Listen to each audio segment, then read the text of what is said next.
All right, babes, welcome back to the Babe Universe. Today we are super excited to be joined by Tanya, and she is with the Peace We Crave. We're going to hear from her in just a minute. So I just wanted to tell you guys, first and foremost, go check out boozefreebabes.co, check out Booze Free Babes on Facebook, Instagram, also check out the Booze Free Babes podcast on YouTube. So first and foremost, let's welcome Tanya to the podcast studio today. We've been connected for a while, and I am so excited to finally get a chance to have this deep dive into the Peace We Crave, hear about what you ladies are doing over there, and also your collaboration with the Open Recovery app. So, Tanya, welcome to the Booze Free Babes podcast. Thank you, Ellen. Oh my gosh, it's so good to be here. I know it's so hard sometimes to get schedules aligned, and we were going back and forth, and that's just the story of my life. So I'm so glad we finally got a chance to connect here. So, Well, and thank so you for glad to your be here. grace too, because we had I don't know if it was the flu or something come through our house. So we had to reschedule a little bit there, but I appreciate you allowing us to do that. And I'm glad that our schedules could finally meet and that we get to share about each or hear about your journey. So tell us a little bit about the Peace We Crave and how that came about. So that goes into my like personal recovery story, which I have no problem sharing. I want to be able to help another person. So And we want you to share what you're comfortable with sharing, and you can share as much or as little as you like. very good. Thank you. Appreciate that. So I'll say I'm born and raised in New Jersey, never left. So that's the accent that everyone's hearing if they hear one. And sometimes I talk fast because I'm from the Northeast, so I'm trying to make sure I slow it down a little bit. So if I start to get too fast, give me a little wave and I'll slow down. I'll poke you. Yeah, I'd be like, hey, because I get very passionate. I'm very passionate about recovery. I get real because it's very important to me. It is literally the reason I am sitting here with you today Yes. because alcohol almost killed me. And I say that not to be dramatic, everyone who's listening. I don't say that to be like, oh, woe's Tanya, no, it kills people. Yes. It is a poison. It is not good for the body, and it will kill you in large quantities. And I can attest because the very last time that I was drunk, which would have been August 4th of 2013. So my sobriety date is August 5th of 2013. Yep, so a little over 12 and a half years. Woo! I know, Fantastic. can't Oh, believe that's it. great. So amazing. The day before that, though, I landed in a hospital with a blood alcohol content of 0.330. And that, I was told, could kill me. And that was the first time because leading up to that time, I was very secretive about my drinking. I was one of the ones that if you saw me walking down the street, you'd be like, she's fine. She got it together. Look at her. She's got the husband and the house and the job and the two cars and the money and the ba. But I had nothing in here. I had nothing in here. And I hated myself and I actually hated all of you. And I was too chicken to actually end things in a different way, if you know what I'm saying. So I was going down that road with alcohol and trying to numb and cover up all the things. So, that was the first time that in that hospital room when I finally got on my blackout because I arrived in that hospital, I was belligerent, I was violent, I was yelling at people. They had me strapped down to the bed. They had to cut my clothes off to help me because that's what alcohol did to me. It turned me into that person. And I'm not that person. No one would ever describe me that way except for when I was drinking. Mhm.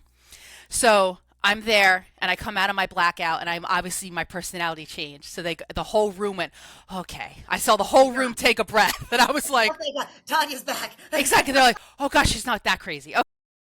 Because it is New Jersey. It was the Jersey Shore, right? So I was down actually in Seaside Heights where they filmed Jersey Shore. I saw Snooki's Barstool that night actually, so that's part of my story. So you were having a good time. Yeah, yeah, yeah, You thought you were having a good time. right. So I was down the shore, so they had seen this stuff before, nothing new, right? But yeah, so the whole room kind of I saw the everybody breathe a sigh of relief, And then the doctor looked at me and told me about my blood alcohol content and told me it could kill me.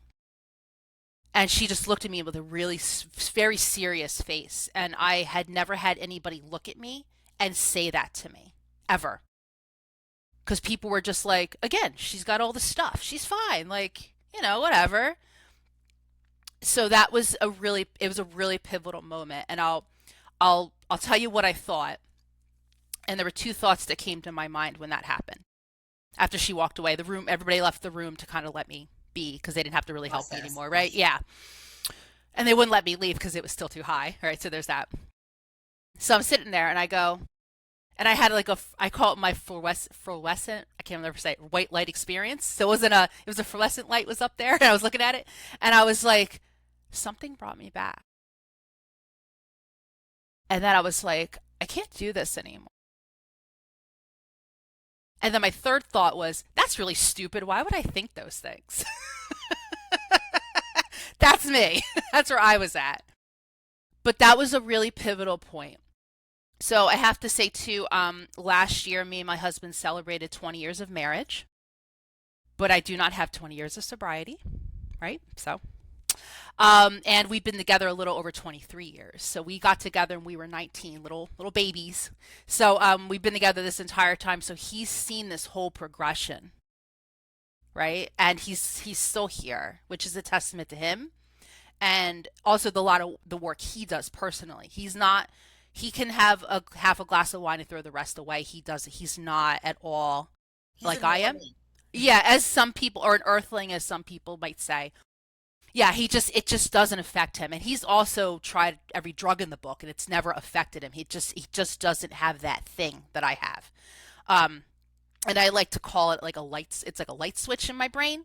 So the substance comes in and that thing flicks on and I'm gone. I'm that other version of me. Yeah, like they like to say, right? Boom. And I'm not that version of me that he likes to be around. Yeah. So at that time in that hospital, he was looking at divorce lawyers. He was trying to find a place to live. He wasn't even going to come get me because I'm like an hour and a half from our house. So it's not like I'm around the corner. Right. So he actually called my father. My father said, "She's your problem, click." So that's part of my story as well. The lot of not support in that arena for my entire life, basically. So my husband did actually come get me. He did. Reluctantly, we went home. And the person that actually got me to that hospital, of that friend group that I was in, there was one, everyone else wanted to throw me in jail. They were just all pissed off at me. But this one person's like, no, we got to get her to the hospital. We got to get her. So they're the ones that got me to a hospital. Because what had happened that night before, is that we left the beach house at like 8 o'clock at night. I was already drunk. And then I woke up in the hospital. I don't remember the night. I don't know what I did. I lost my purse. I have no clue what happened. And that was a typical night for me when I did stuff like that. So, but I had never landed in a hospital before. So that was new. So he ended up getting me. I got home. The next day is August 5th of 2013. So I'm getting my license and I'm doing all my things because I lost everything. And my friend texted me. She goes, "How you feeling?" I go, "I think I'm doing a little better." She goes, "Okay, good. What are you going to do now?" And I said, "Oh, I don't know." So there's this thing called Google, thank God. And I looked up, I have a problem drinking. And my local AA meetings showed up in a list. Oh, this is a Monday.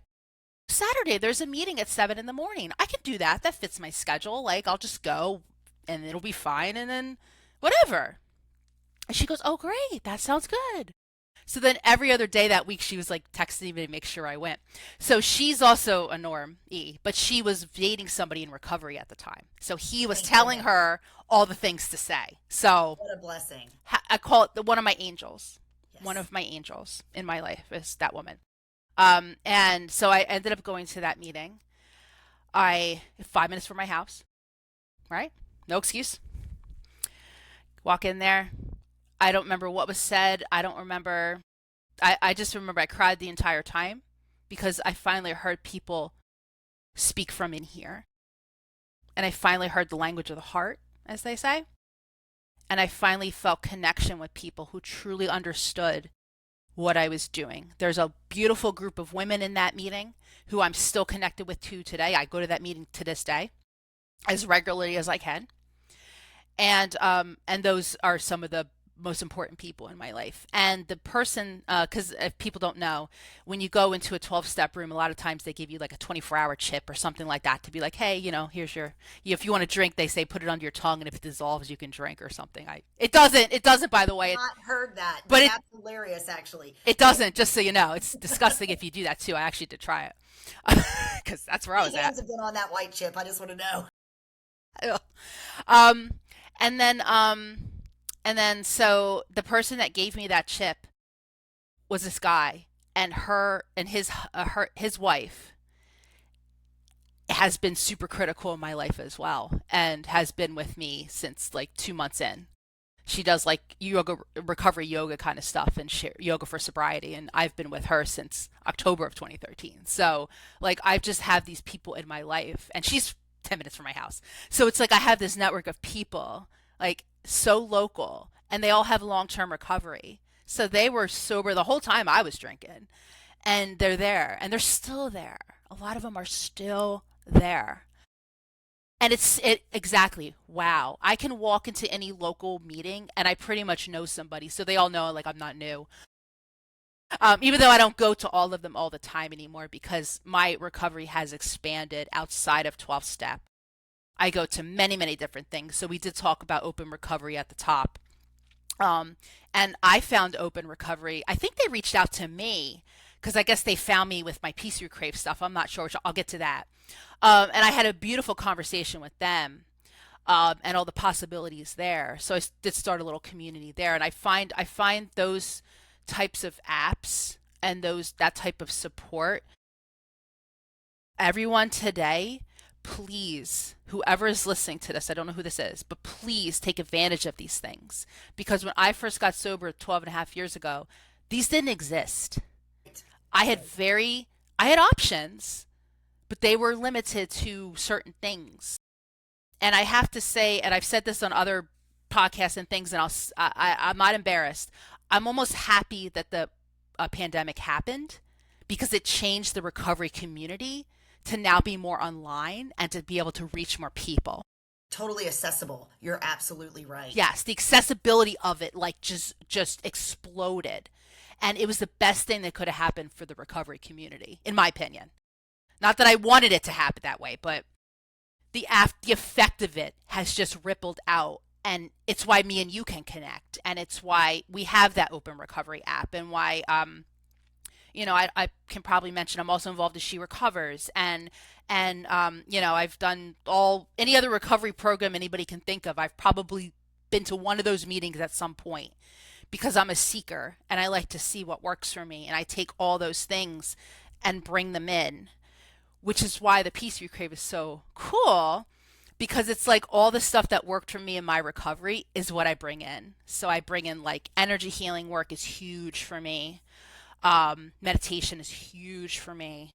And then just the pieces from the 12 steps, and then the pieces from like She Recovers, and the pieces like Women for Sobriety, and the Dharma, all the things, right? I can mush those all together and then be able to make a life for myself in recovery that works for me and is not what, someone in some 12-step room is telling me I have to do, and if I don't do it, I'm going to die. Because you've heard that. I'm sure people Definitely out heard there that. have, and I'm sure other people have heard that too. And that's, to me, what keeps people really sick sometimes, in their addiction. So I know I've said a lot, so I'll pause here and see if there's anything that you would like to ask.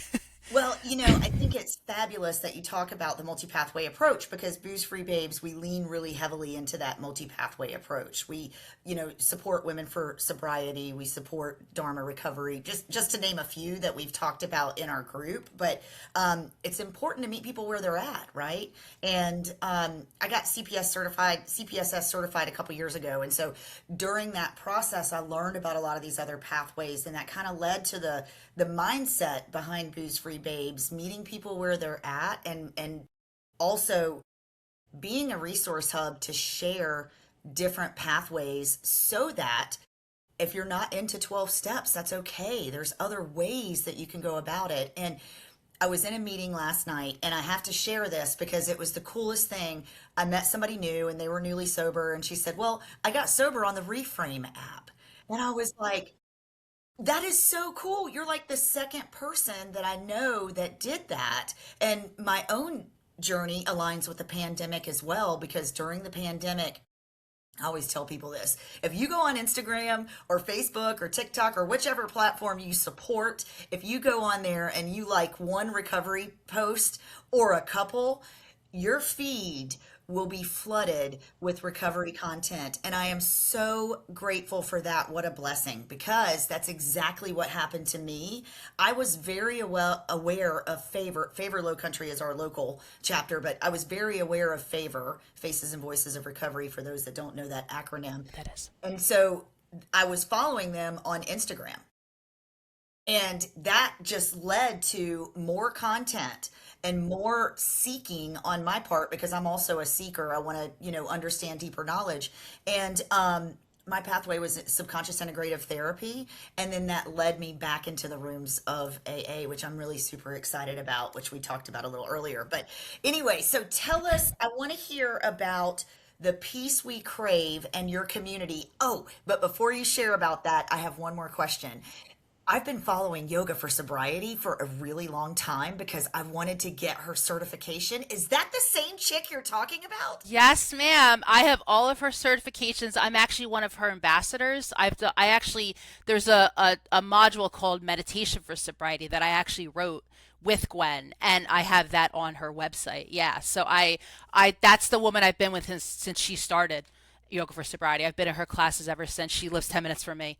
And I love everything about her. So yeah, we'd love to have you. Oh my gosh, Oh my you'd gosh, be amazing. that's fantastic. So I And I'm have not a yoga teacher, everybody. So you don't have to be a yoga teacher to do that. Just so everybody knows. that's Yeah. really cool, and I'm glad you shared that, because I'm not a certified yoga instructor either, but I am a yogi, longtime yogi. And so at our yoga studio, we started a recovery yoga class, and it was based off of, I just moved the book. I think it's Dan Brown. No, not Dan Brown. I'll grab the book, but it's Yoga for For Recovery. recovery. Yeah, I know it. Yep. You know the book I'm Yeah. talking about? Okay. So we were using that text and we created a beautiful syllabus around that text. And then we took that same class over to Favor, and it didn't take off. That's okay. We'll revisit it when the time is right. But it was so fantastic because we got to really take a deeper dive in that text and in our practice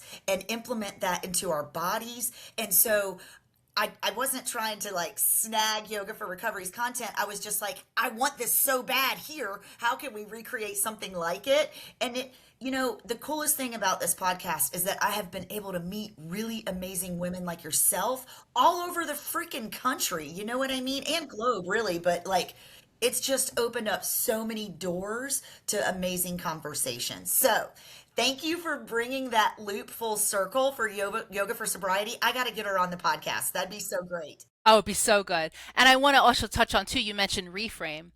Yes. I recently became a Reframe coach as well, and I just absolutely love that community as well. If anybody doesn't have another place they can go, or they want to try something, Reframe is like top tier.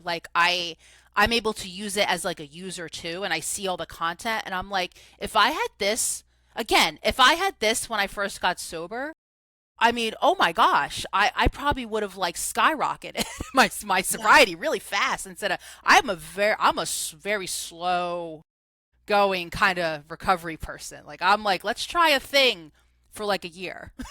Right? And let's do this thing like slowly and really, because I also want to understand it, but then I feel like sometimes that hinders my growth a little bit, which is why I started the Peace We Crave, because I felt like had I had a me when I started, maybe I could have accelerated a little bit faster instead of taking like 10 years to freaking do something, but I And we're all in our perfect timing, right? absolutely, there's We that, had but to there's take, there's yeah. also, I didn't have that kind of support.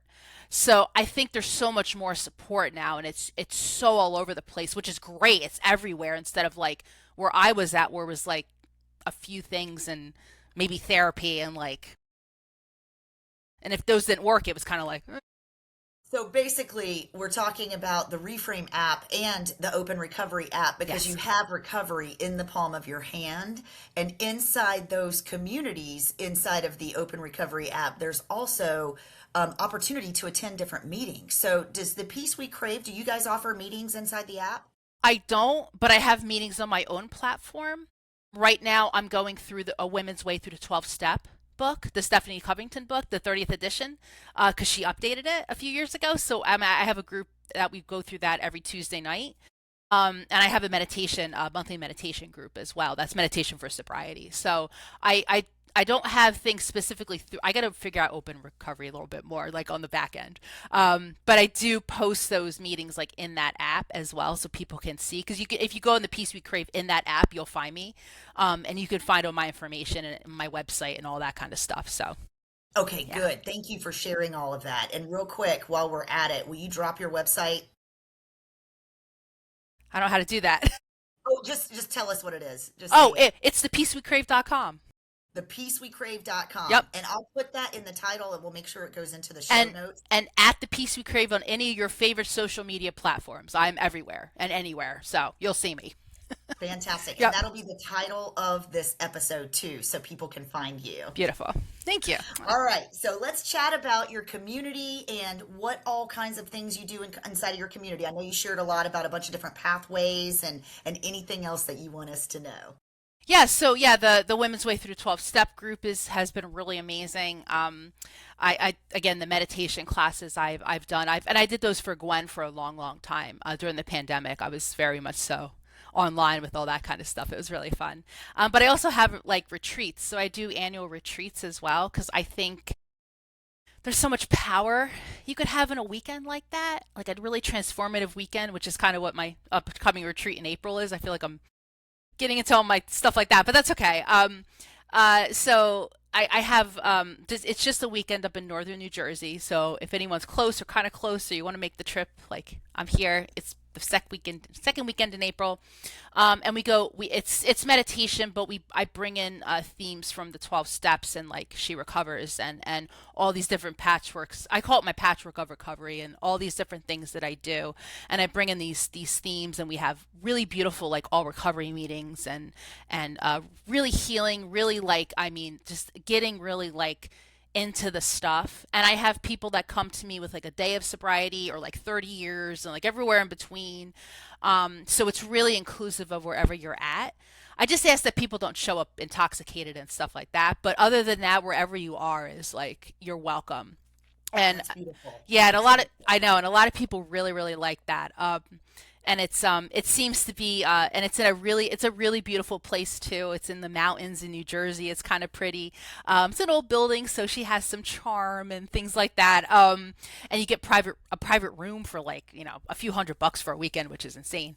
That's great. I know. Yeah, so A it's lot not. of retreats are like thousands, so that's I know. So fantastic. it's not a luxury resort anybody, but it's a nice little place where you can go and disconnect, and the Wi-Fi doesn't work too well, so you kind of have to really disconnect and kind of Pleasant. be and really focus on your recovery, right? Which is really important.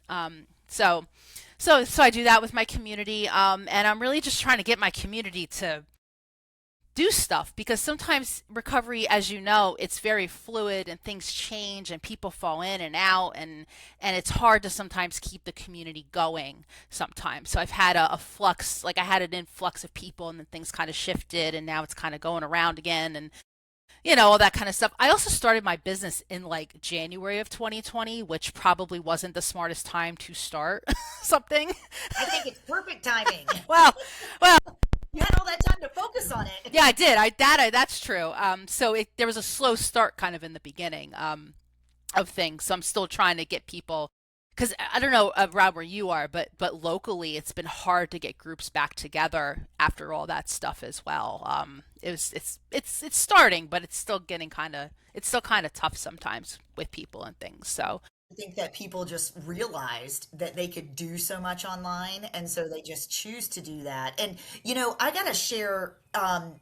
my experience with that too, because in the pandemic, like I had shared before, my sobriety date is 2022, and so I really leaned heavily into online platforms. And I was sharing with Tanya before we got on the recording that I had gone to an AA meeting last night, and I found a new sponsor, a local sponsor, because my sponsor was in California, which means I'm self-sponsoring, right? So we know what that means. And so I'm starting my step work over again, and I feel like that's a component. If that's the pathway you choose, I mean, whichever pathway you choose. But for me personally, this is where I'm at in my recovery, that I'm choosing to start my step work over again. And I think that's important to have that face-to-face component.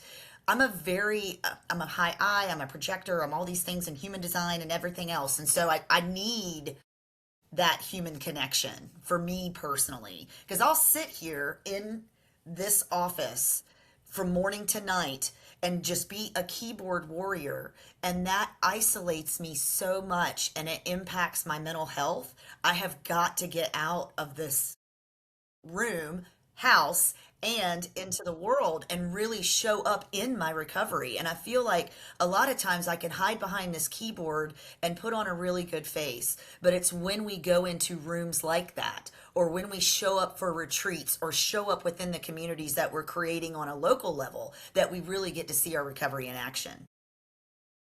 Yeah, I agree with that. But also on the flip side, there is something to be said about online communities, right? I don't want anybody to think by what we're saying, like you have to be in person and that's the only way. Like I don't want anybody to get that vibe. Because I've seen such amazing things happen online as well, and amazing transformations. And just like in some of the women's communities, it's like it's just so difficult for some of us in certain phases of life to get to local meetings. I mean, I know women, particularly in locally, who I knew because they got sober in their 20s, and I was in my late 20s, so we all kind of knew each other.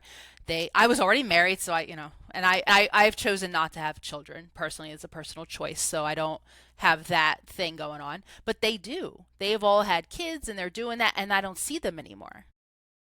So I'm in that. Well, they're probably raising toddlers, right? I mean, Absolutely. But to me, but handful. and I get it. Oh my God, 100 million percent. But that's where I feel like the online stuff is so key for people in those phases of life, so they can still have that. Because I think you probably know, and it's probably been said a million times, but the opposite of addiction is connection. And I need that connection in order to not fall back to my addiction. I need it. And I'm an introvert. I know I don't seem it, but I'm a big introvert. I can very easily do what you said and be very happy. I was very happy during the pandemic. I'm like, no people? Oh, great. Lovely. This is great. So I had to work on that. That's also.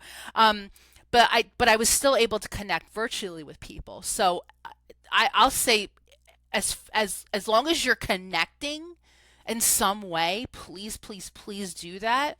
But there is something special about that in person thing. It is a little different. And it can I think also for me personally, I think in the beginning the connection piece was so difficult because because I mean my addiction found me drinking alone in my house. Yeah. So the connection was gone a long time ago. And to reintegrate into society, if you will, and then start to go to in-person meetings because that's the only option I had at the time. Like it was a lot. It was a lot. And I think if I had an online option, Segue, like a little bit of a segue. yeah, kind of like let's ease into it. Let me lurk in the background. You know those lurkers. So let me lurk in the background and kind of just listen and maybe get some ideas and okay, this is how it is.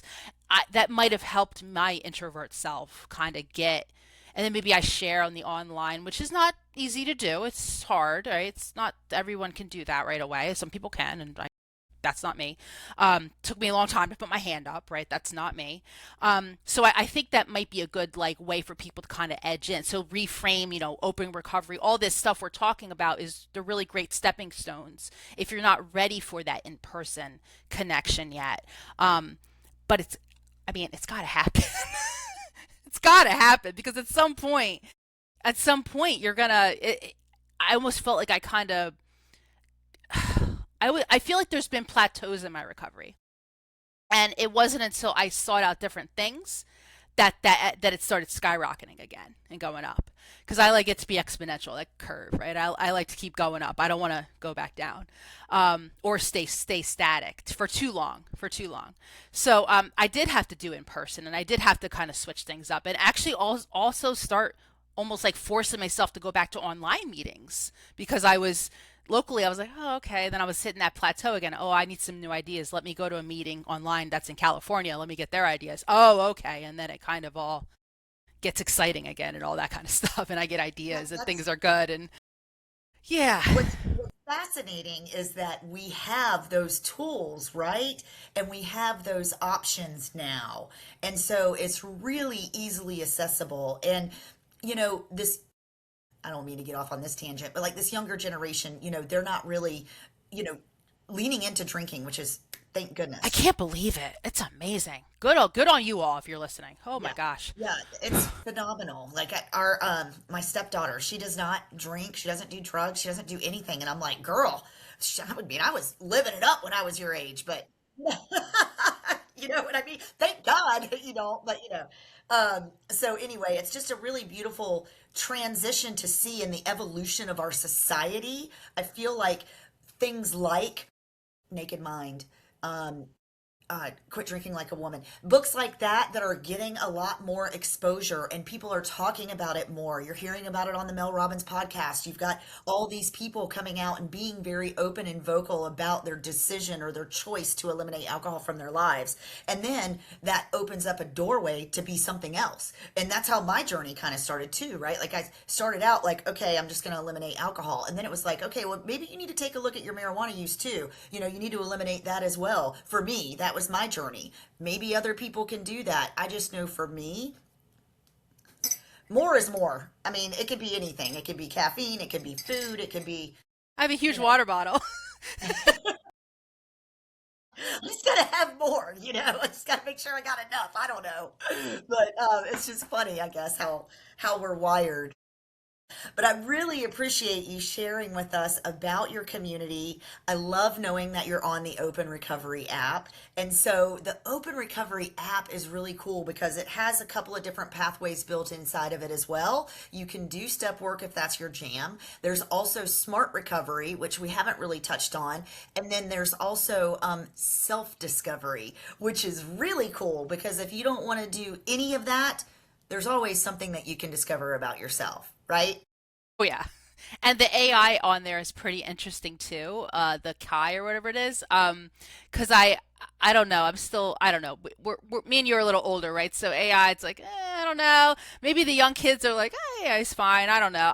But it's interesting to play around with that too and really kind of get that kind of support, if you will. Um, yeah. So Let me do my Kai shout out okay. because I do love Kai, Okay. and this is the thing about Kai versus ChatGPT, and I got to get on my soapbox for a second. So I encourage you, if you're listening and if you are leaning into having conversations with your AI, have a conversation with ChatGPT and see how it makes you feel. Then I challenge you to go have a conversation with Kai and see if that makes you feel a little bit differently because there's a methodology built into Kai. So when we were doing our CPSS training, we learned about motivational interviewing and how to like reflect things back to the person. And so the user's experience with Kai is going to take you on a journey that allows you to discover solutions for yourself versus a conversation that you have with ChatGPT, it's going to give you the answers. Now, if I give you all the answers, what do you learn? Right, right. So if Kai is helping like pull the answers out of you, then it really integrates into you, right? And you learn from that conversation. So listen, I use both. I talk to both. I mean, I have a configured ChatGPT that I've downloaded with I call it my soul bot. I've downloaded it with my gene keys, human design, Yeah, astrology, yeah. all the things. And it talks to me with a deeper understanding of where I'm coming from. However, Kai really reflects that back. So if I'm like solutioning for something, I may just go talk to Kai and really have that type of interaction that helps me solution for myself. So that's it. I just love sharing that about Kai because it really is a different user experience. What's great about Kai and that app is that it was made by people in recovery. ChatGPT was not. It's not that True. that's not the purpose of ChatGPT. So I know people that also use it as, and we're both recovery coaches, right? I was trained with CCAR, right? So like I know people that use ChatGPT as a recovery coach, and I tried that, and I don't really. It's okay. It's not great, but doing that in like a Kai setting is way different. And then also you, because the app, I don't, actually was on the app like yesterday or today. I don't even know. My days melt together. Which when you're so in the day, sometimes you're like, I don't even know what day it is. Doesn't matter. But I was on it and I was like in the community, and then I was on the Kai, and I was on the, and I kind of was able to switch back and forth really nicely, which was really cool because somebody had a comment and they were struggling about something, and I go, well, let me see what Kai would say, because Kai knows I'm in 12 step. And I was like, okay, I wouldn't quite say it like that. So I kind of was able to reword it and then kind of get it back to the person. Because it just, Oh, I like yeah, that. because, and Okay, I don't know if cool. they were doing that. It didn't sound like they were. Um, but it was, I thought it was a great way to try to support this person because I mean, I'm not on the platform maybe like your group is, but I'm there and I do want to try to support people because I do have so much, like, I mean, I've been in 12 step my entire recovery. Like I've taken women through the 12 steps. I've heard so many fifth steps. Like I love, love, love the steps, but I also know the limitations of the steps and I know where they brought me and where I needed to find more. Um, so I can bring a lot of different kinds of information in. And we didn't talk about smart recovery. You're right. And I have to say, be honest, I don't know much about smart recovery. I really need to get more into it. That's the last one I haven't really. I've gone to a few meetings, but I haven't really like gone, like really listened, I think. And I know there is one of those communities on Open Recovery, so I may actually check that out. I think the guy that runs Open Recovery is the leader of that. I forget his Oh, name. you know what? Yeah, I think he Is is. it I think Alex? Is he that is. his It name? is Alex. Yeah, I yeah, think yeah. he runs And Smart he's Recovery he's Group. amazing. When we were talking about I think being he me, named Kai actually. I know he did. Yeah, I know he told me. Yeah. So when we were talking about Open Recovery, like me and him got off on a total tangent. We were just talking about our recovery and all kinds of stuff. And like I mean, if you want to talk about somebody that loves recovery, like he's one of those people, and he does the smart recovery meetings. So he obviously invited me to go. Haven't done it, obviously, because here I am being slow, right? I'm slowly like, well, maybe I'll try that. I don't know. And this was like November, and it's March, you know. So here I am doing my thing again. But I think there is something to be said about it because it is different. I just don't know enough about it. So You know, and I probably don't know enough about it either yeah, to shine a beautiful spotlight on it, but I will share this that if someone is on the fence with getting sober, I do refer them to Smart Recovery because Smart Recovery isn't the 12 steps. It's really a much more easily approachable recovery pathway, in my opinion. And I might not even be sharing that fully because it's not like I work a smart recovery program, but just the feedback that I've seen from smart recovery is that it does create like an openness, like, you know, everybody's welcome and you can see if these principles apply to you. It's not so much the 12 steps like you're here, we got you locked in, you know what I mean? yeah, And I mean that in the most loving way, you know what same. I mean? Yep. Yeah. Yes. So I feel like smart recovery is a great way to dip your toe in. But honestly, now that we have all these online platforms, that's really the best way to dip your toe in, right? Absolutely. And the fact that we can just meet people where they are, and the fact that we have so many pathways today is really a beautiful thing because, you know, America's going sober. I mean, it's just happening. That's what I know. everybody I know is going sober. I And know, and I never thought I'd hear that. I never thought I'd hear anybody say that. Like it's just wow. how beautiful. Oh, What a blessing. That's yes. amazing. So great. I was sharing on TikTok yesterday. You know, somebody was talking about after your spiritual awakening, how did you find your purpose or what did you do? And I just had said that for me, the first step was getting sober. And now that I'm sober, I really focus on empowering other women to find that within themselves as well. And I feel like that's a freaking killer superpower, you know? 100 million%. Like sobriety, I always say was like that was like the stepping stone. Like that's the thing I needed to get in order to like exponentially like go off to where I am, right? For the Um, gifts to take off. Like ex, for my ex, gifts to come online, they would not do it until I got sober. And then when I got sober, it was like ding, ding, ding, ding, ding, ding, ding, ding, ding, ding. Everything else started connecting. Agreed. And I feel like I had a very interesting not to get too woo, but I had very interesting like intuitive gifts as a very young child that I squashed down because I was told that they were bad, they were wrong, they were weird, stop doing that. Um, and then I started drinking. Obviously, I drank at that. People don't understand what that means. Like I was just very angry about it. And I was drinking at it. And I've since then, and so in order to even try to get those gifts back, because they were like very deep down there. They're like it's hard. They were really hard to access when I was drinking. But to get rid of the alcohol and then to be able to, it's like I, I have a relationship with them in a different way. Like they show up so different. And plus, I'm also an adult now. I'm not a 5 year old child, like, not understanding. Um, but they show up so differently now. And in such a really amazing way. Sometimes I'm just like, what was that? Oh my.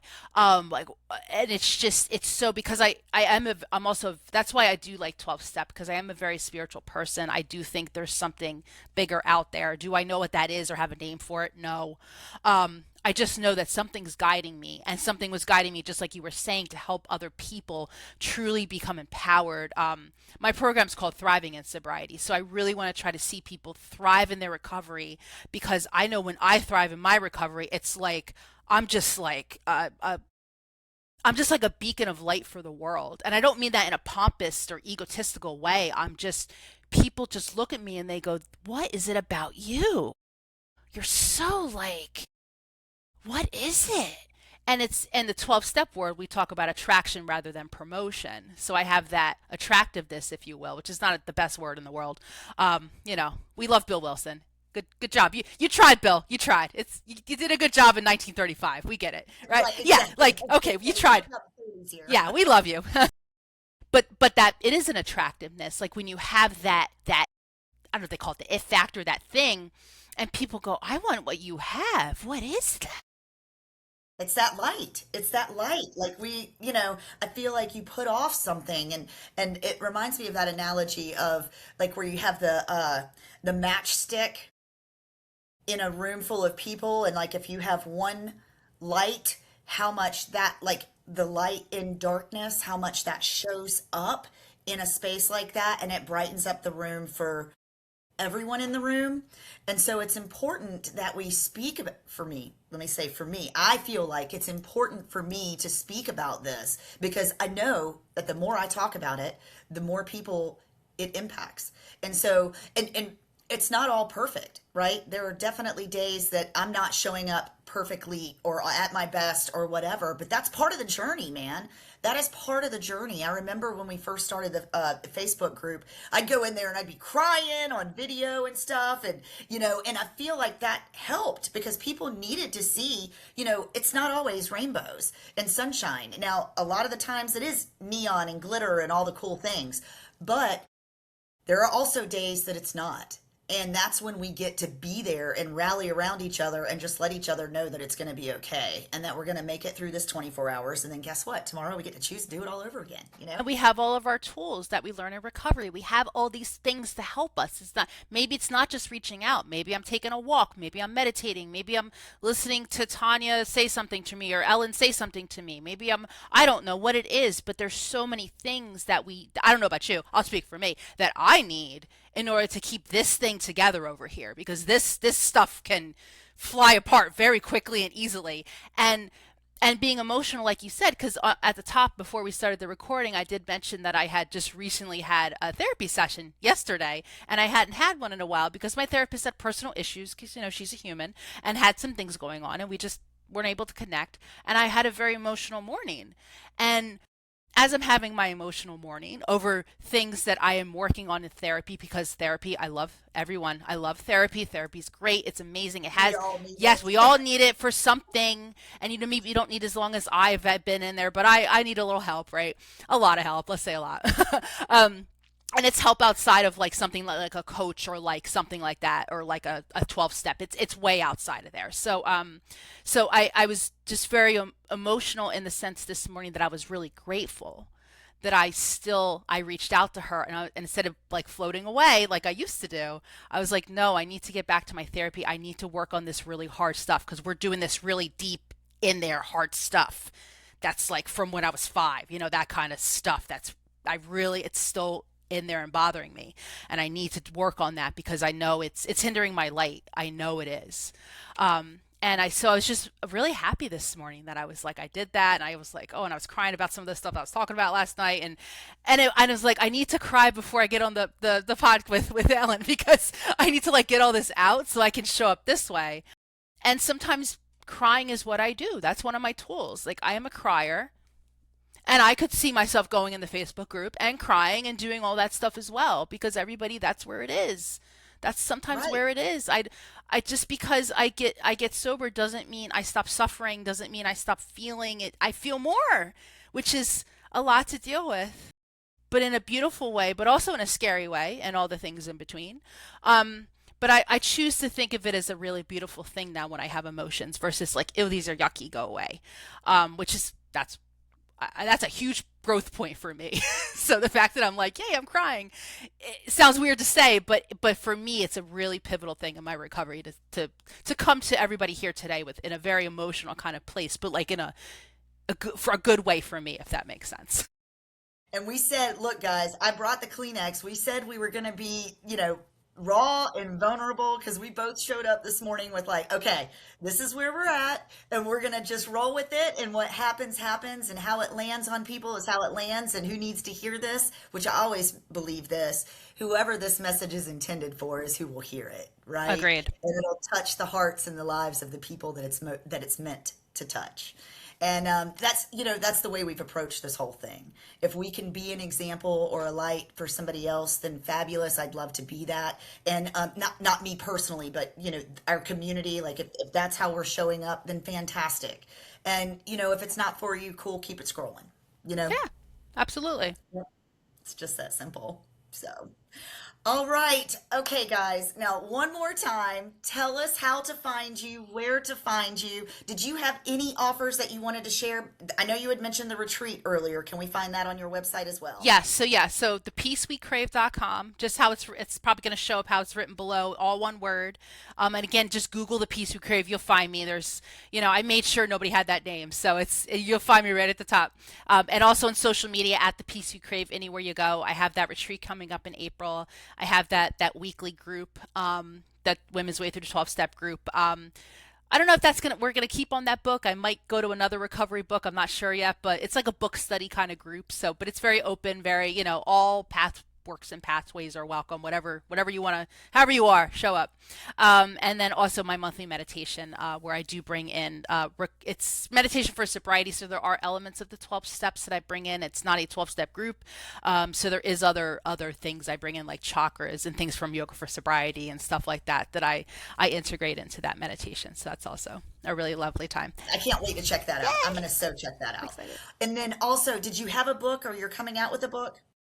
Girl, No? Okay. That's that next. is on my list, and that's one of those things I'm working on in therapy, because I think once I get this little thing, I think that's going to open up the book, because everyone looks at me and they go, there's a book in you. I go, there is. There is. I'm in my 40s, so I know I still have time to get more to put in the book for sure. So, but that's definitely got to be something on the list. So I'm glad you brought that up, because you're like the fifth person that has said that to me in like the past 2 months. Yeah, exactly. So that's the universe saying, hey, Tanya, look at this book thing. Come on. It's done. Here's my like parting wish for you is that I pray that you're able to process what it is that you need to process from that moment in time, and that you're able to let that be the fuel that carries your mission forward and clearly be the obstacle that you overcome so that you can get this book out. And that will be. I know that will be. When? Who knows? But it will It's be. okay. Yep. Timing, the divine timing will figure that out for Exactly. you. But it's already done. Yep. Tanya, thank you so much for being on the Booze Free Babes podcast today. I've been following you for a long time, and it's like a girl crush, man. I couldn't wait to talk to you. Well, So this same. is so I've seen you exciting. for so long too, and I'm like, oh my gosh, Ellen responded to my request about wow, I just couldn't believe you even answered me. So it's so fun when we can connect like this. Absolutely, absolutely. And I'm sure this will be the first of many. So we'd love to have you back on when you've got the book cranking. And thank you for all that you do for the women of recovery and for your community. We appreciate you so Right much. back at you. Thank you for Appreciate you being too. here today. All right, folks, that's going to do it for today. Thank you so much for tuning in to the Booze Free Babes podcast. Don't forget, follow us on Instagram, Facebook, subscribe on YouTube, and also check us out on the Open Recovery app inside the Booze Free Babes community. Until next time, folks.